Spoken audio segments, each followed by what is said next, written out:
Good morning, everybody. It has been quite a while, but I thought I would do a really quick little update. If you've clicked on my channel beyond this video, then you would see that all of my content, it has been private. I've privated it. I'm gonna take the time and watch back every single video I've ever uploaded to make sure that they are what I want on my channel moving forward. When I first started making videos, they started out as sit-down videos, and that's what I enjoyed doing. And then I kind of transitioned into vlogs. Alora will probably be in some of my videos going forwards. Even when I think back to when I made the videos of Alora after she had gastroschisis when she was in the hospital, and I'm talking on that, I need to make sure that what I'm saying in those videos is from my, like, the things that I went through and not speaking on Alora. Like, I remember when Alora was diagnosed with gastroschisis and I was so scared, and I couldn't find anything about it online. It was super vague, everything I read. So that was the intention about making those videos, but I don't know that I did it in an appropriate way to respect Alora as well. Obviously, I'm gonna make mistakes, but I just think this is what's best. Since I went on leave back in October, I've had sort of a big shift in my mindset and the way I think about things, starting to come to the end of it, and I've been a lot more like relaxed, a lot less stressed, you know, things are finally coming together. It's been like a very long evolution growth period, like since the day I found out I was pregnant till today, and I feel like I'm finally coming into who I am. And I think a lot of times, like when you have a baby, you kind of lose yourself to that, like to motherhood, and I don't think I did completely, but I feel like I'm just starting to really find, you know, the piece of me that kind of went missing. Like when I got pregnant, I didn't just get pregnant. I had to quit skating that I'd been doing forever. I had to postpone my plans to go to school. None of my friends at that age were having babies or anything. It was like a really isolating, lonely time, and I was stripped of a lot of the things that gave me joy. You know, I couldn't work out in the same way, I couldn't run in the same way, I could not skate. I think I kind of lived in that, like, the weird transition period between your teenage years and your young adulthood. You usually, like, you get a chance to transition. Like, my transition period was the 9 months that I was pregnant, super stressed with my high-risk baby, trying to adjust. And I think I've kind of, like, I'm just figuring it out just now, which is crazy.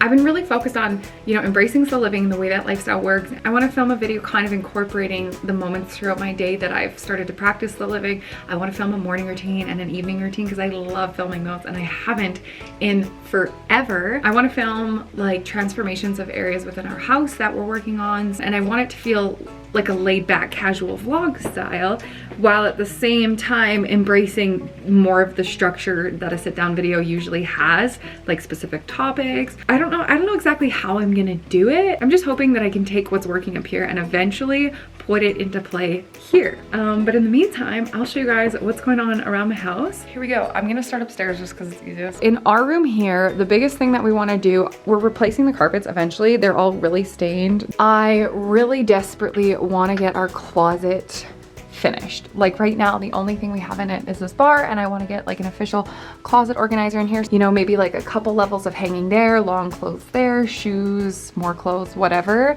storage up top. The thing about our house is it's not that big, and we have to optimize storage wherever we can fit it. So one of the ways to do that is by putting in built-in storage everywhere. Eventually, we're gonna need to get this room painted too, because I hate it, and it's super empty over here. Like this space over here is so big. There's nothing wrong with it. It's just very, very plain, but that's okay, because I also believe that, you know, a bedroom is a place to relax, and if you have it too cluttered and busy, that can inhibit that. Now, with that thought in mind, we're gonna go into the boys' room. I rearranged both the kids' rooms, and I put almost all of the toys in the boys' room because it's bigger and that's where the kids mostly play. It's super crowded, and it's not how I like bedrooms, but when we finish the bedroom in the basement, we're gonna make it a playroom. So here's the boys' room right now. Alora put this doll here because she's gonna try and convince the boys this weekend that it's real. So yeah, she's gonna prank them. We moved their beds over to this side. Clayton built a little shelf just to put on the back of Vince's bunk bed so that he has somewhere to put his stuff. We put our Trofast bins down there, And then this corner is like what really irks me. The kids actually moved Alora's Barbie house in here and all of her stuff. They squished it in there and then they told me that it was the perfect place for it and not to move it. Then they have more toys over here. Again, I just said I think that bedrooms are better when there's less clutter because then your mind's not as busy and you're able to sleep better, in my mind. That's how I see it. I did not read any psychology behind that. There might be some, but I'm just making that up. So the way the boys' room is right now, that doesn't feel conducive to like good sleep to me. But they sleep fine at night, so Clayton said that I should stop worrying about it. Anyways, let me show you Alora's room. So this is what Alora's room looks like now. We kept all of her doll stuff in here. If there's room, we'll move that downstairs as well once the toy room's built. This guy loves Alora's room. We want to get rid of these mirrored doors. Okay, now here, we only have one of these here because Clayton took the other one downstairs for a workout mirror, which is fine with me because eventually, again, we're gonna be replacing all these. We'll be removing this and putting a railing, and all of this will go and it'll be a railing the whole way up, and that'll open up the whole house more. We are also gonna be taking down these walls, putting in a half wall here or a railing, we're not sure yet. We're gonna tear up these floors, finish them with the same flooring all the way to the basement. Then at the basement, we'll put a door here. That way that the top stays really open, but the basement's still separated technically. Nothing interesting to show you until we start to finish it because we're not even positive how we're gonna finish it yet. But my parents did give us their couch, which means we have a better couch. So something on my to-do list is to fix these cushions so that they don't look like that, because they do. Now this, one day when we're rich, I'm gonna replace this coffee table, and when I replace it, I'm gonna just take up this glass part and I'm gonna glue Lego to that, and it'll be a big Lego table. So yeah, that's my game plan. Oh, I remember what I was gonna talk about before I went into this.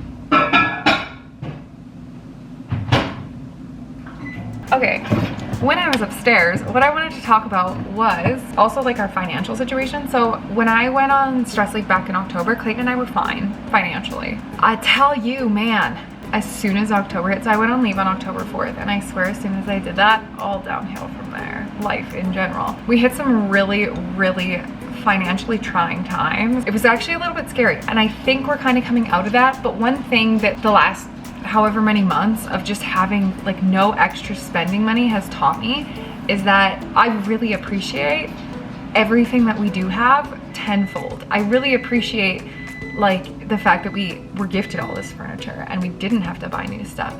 I really appreciate the fact that I've learned how to cook, and we have not eaten, Clayton and I have not gone out formal dining. Like, we've had fast food a few times, but we have not gone out formal dining with each other since July of last year. And I think I've been out with friends maybe 2 or 3 times since then. If there's one thing that not going to a restaurant has taught me, it's that I don't really like going to restaurants. I've really been forced to embrace a much more simplistic lifestyle full of, you know, great moments. I don't know, nothing I'm saying makes sense. I can feel my brain starting to trail. So that's probably a good place to end the vlog. I just want you to know that I am trying to get stuff a little more organized. So if you guys enjoyed this video, make sure you give it a thumbs up. Go find my social medias. I have Instagram, Visco, and Twitter. If you guys enjoyed this, subscribe. Thank you so much for watching. See you guys in the next video.